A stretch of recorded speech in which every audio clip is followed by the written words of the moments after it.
일단 난 한 번도 가위에 눌린 적은 없다. 그러나 어릴 적에 귀신을 자주 봤다. 하루가 멀다 하고 밤마다 발작을 일으키고 이유 없이 갑자기 웃으면서 침대 위에서 뛰는 등 이상 행동도 많이 했다. 어린 아이들이 침대에서 뛰어노는 건 흔한 일이지만 나는 그것과 다르게 가만히 있다가 갑자기 미친 듯이 웃으며 뛰었다고 한다. 당시 난 방이 없었기에 항상 안방에서 잤다. 어린 나는 항상 엄마와 함께 침대에 누웠고 엄마는 내가 잠이 들면 밖으로 나가셨다. 잠이 안 들었어도 난 굳이 나가는 엄마를 부르지 않았다.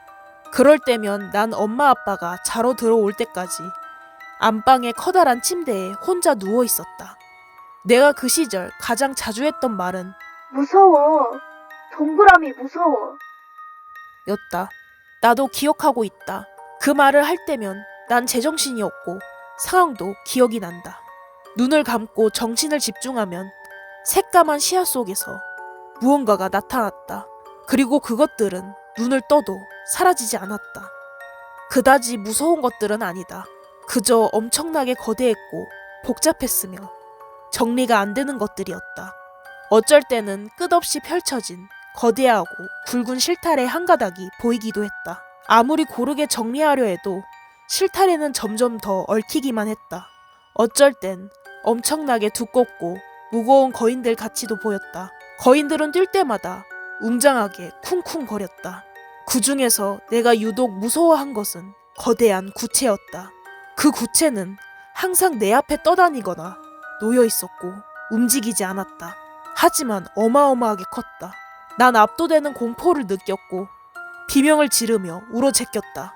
그럼 항상 엄마가 와서 날 안아주며 왜 그러냐고 물었고 난 보이는 것들을 얘기했다.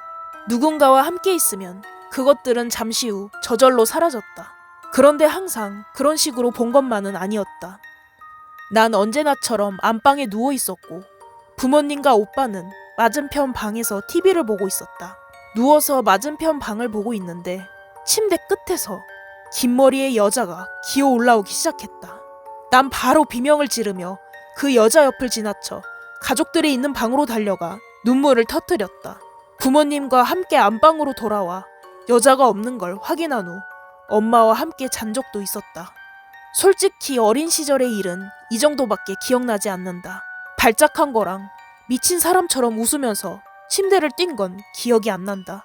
몇 달 동안 내가 이상 행동을 반복하자 부모님은 내가 귀신에 씌인 게 아닐까 걱정하기 시작했고 결국 아빠가 친구와의 술자리에서 내 얘기를 했다.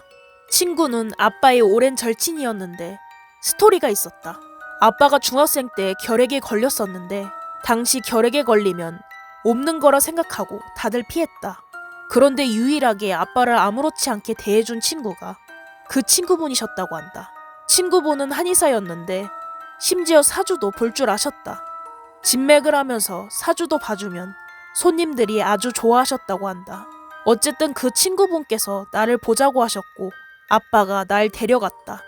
몇 가지 검사를 한 후 친구분은 내가 위에 열이 많아서 헛것을 보는 거라 하셨다. 그리고 일주일 동안 먹이라며 어떤 한약을 지어주셨고 부모님은 지푸라기라도 잡는 심정으로 나에게 그 한약을 먹였다. 난 처음엔 쓴맛에 발버둥 치고 안 먹겠다고 발악을 했는데 부모님은 억지로 입을 벌리게 해서 한약을 먹였었다. 강압적이긴 했지만 약을 먹고 나면 항상 날 달래주며 맛있는 걸 해주고 선물을 사주셨다. 그러다 보니 좀 익숙해져서 잘 먹었었다. 내가 그 한약을 딱 일주일 먹고 나니 기적처럼 내가 이상 행동을 하지 않았다고 한다. 그때부터 아빠는 한의학을 신뢰하게 되셨다. 다만 약발이 떨어진 건지 초등학교 저학년 때부터는 다시 귀신이 보이긴 했다. 하지만 어릴 때처럼 심각한 게 아니라 그냥 스쳐 지나가는 형상들이었다. 나에게 말을 걸지도 나를 향해 다가오지도 않았고 무엇보다 아주 빠르게 사라졌다. 하얀 손이 계단을 타고 주르륵 미끄러져 내려오다가 사라진다거나 학원 계단을 내려오는데 창밖으로 여자아이가 추락한다거나 가끔씩 불투명한 사람처럼 보이는 형체가 집안을 뛰어다니는 것 정도가 기억난다. 그러다가 초등학교 6학년인가 5학년 때인가 크게 한번 일이 터졌고 그 후로는 지금까지 잠잠하다. 그날은 부모님 모두 동창회 참석으로 집을 비운 날이었다. 난 안방 침대에서 자고 있었고 6살 위 오빠는 안방에 있는 컴퓨터로 스타를 하고 있었다. 얼마 뒤 난 잠에서 깼지만 일어나지 않고 가만히 누워 있었다. 내 버릇이었다. 지금도 난 잠에서 깨도 짧으면 5분, 길면 1시간 동안 멍하니 누워 있는다. 그런데 갑자기 어릴 적 거대한 구체를 봤을 때와 비슷한 압박감과 답답함, 공포감이 몰려들었다. 숨이 거칠어졌다. 무서웠다. 굳어버린 난 누워서 오빠를 불렀다. 오빠! 오빠! 나 무서워! 오빠! 겁에 질린 내가 소리를 질러대자 깜짝 놀란 오빠가 나에게 달려왔다. 왜 그래? 뭐가 무서워? 뭐가 무서운데? 난 숨을 몰아쉬며 무섭다는 말만 반복했다. 그도 그럴게. 무서워 미치겠는데 날 무섭게 하는 주체가 없으니 설명할 수가 없었다. 날 진정시킨 오빠는 부엌에 가서 물을 떠왔고 난 물을 마시고 다시 누웠다. 오빠는 집안 곳곳에 불을 켜고 엄마에게 전화를 걸었다.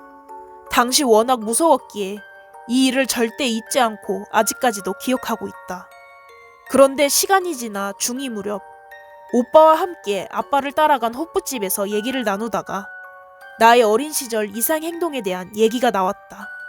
너 예전에 엄마 아빠 집에 없을 때 자다가 갑자기 무섭다고 발작한 거 기억나냐? 그때 진짜 소름 끼치고 얼마나 무서웠는데. 야, 앞으로는 그러지 좀 마라 진짜. 하고 그때의 얘기를 꺼냈다. 나도 그때 기억한다며 당시 상황을 막 이야기를 했는데 오빠가 말했다. 에? 아닌데.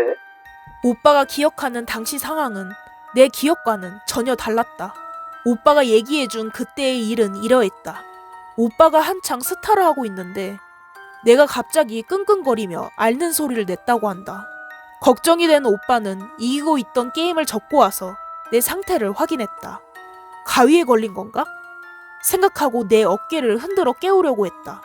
그때 갑자기 내가 눈을 번쩍 뜨고는 벌떡 허리를 세우고 앉아 정면을 바라보며 무서워! 무서워! 무서워! 라고 했다고 한다. 깜짝 놀란 오빠는 왜 그래? 뭐가 무서운 건데? 라고 아무리 물어봐도 나는 무섭다는 말만 되풀이했다고 한다. 나를 진정시키려고 하는데도 무서워 오빠, 무서워 라고 같은 말만 반복했단다. 오빠는 다시 한번 뭐가 무섭냐고 물었고 그러자 내가 손가락을 들어 정면에 열려있는 방문을 가리키며 이렇게 말했다. 오빠 말고 저기 저 오빠. 당시 안방을 제외한 모든 곳은 불이 꺼져 있었기에 그곳은 완전한 암흑이었다. 겁에 질린 오빠는 일단 물 좀 마시라며 나에게 물을 떠다 줬고 그 와중에 안방 앞 전신 거울에서 사람의 형체를 봤다고 한다. 오빠는 곧바로 집안 곳곳에 불을 켜고 엄마에게 전화를 했다고 한다. 난 그 이야기를 듣고 소름이 돋았다. 이건 절대 까먹은 수준의 망각이 아니었다. 애초부터 나의 기억에는 없는 부분이었다. 난 기억력이 꽤나 좋은 편이고 특히 그런 일은 절대 잊지 않는다. 그리고 오빠와 그 이야기를 할 당시 전혀 농담이나 거짓말을 할 만한 분위기도 아니었다. 그래도 다행인 건 난 중학교에 올라온 이후로는 전혀 귀신을 보지도 발작을 일으키지도 않게 되었다. 이젠 어릴 적의 일들은 친구들과 밤에 무서운 이야기를 하거나 가끔 가족들끼리 그때의 얘기가 나올 때마다 꺼내곤 한다. 아, 그리고 이 모든 일들을 겪고서도 우리 가족은 여전히 귀신을 믿지 않는다. 어릴 땐 참 힘들고 무서웠는데 이젠 추억으로 남게 됐다는 게 참 다행이다. 내 자식에게는 내가 겪은 일들이 반복되지 않았으면 하는 바람뿐이다. 오늘 준비한 내용은 여기까지입니다. 구독과 좋아요, 알림 설정은 저희에게 큰 힘이 됩니다. 들어주셔서 감사합니다.